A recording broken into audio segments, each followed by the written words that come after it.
ఈ దేశ భవిష్యత్తు నిర్మాణానికి అవసరమైన ఫ్యాకల్టీస్ని కానీ అవసరమైన సబ్జెక్ట్స్ని కానీ మీరు స్లోగా అవి కనిపించకుండా కనుమరుగవుతున్నాయి. Example civil engineering.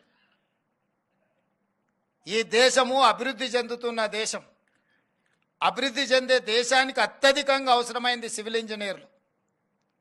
కానీ ఆ సివిల్ ఇంజనీరింగ్ కోర్సులు చాలా కాలేజీలు వాళ్ళకి శాంక్షన్ అయిన అడ్మిషన్స్ని స్లోగా కంప్యూటర్ సైన్స్కి అదర్ యాక్టివిటీస్కి షిఫ్ట్ చేసి వీటిని తగ్గించుకుంటూ పోతున్నారు. కొన్ని కాలేజీలు అయితే కంప్లీట్గా సివిల్ ఇంజనీరింగ్ను క్లోజ్ చేసే ప్రయత్నం చేస్తున్నారు. ఆ ప్రతిపాదనలు నా ముందుకు వచ్చినాయి.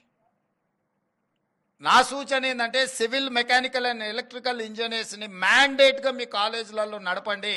లేకపోతే రేపు దేశము అత్యంత ప్రమాదాన్ని ఎదుర్కోబోతుంది. కేవలం ఉద్యోగాలను సృష్టి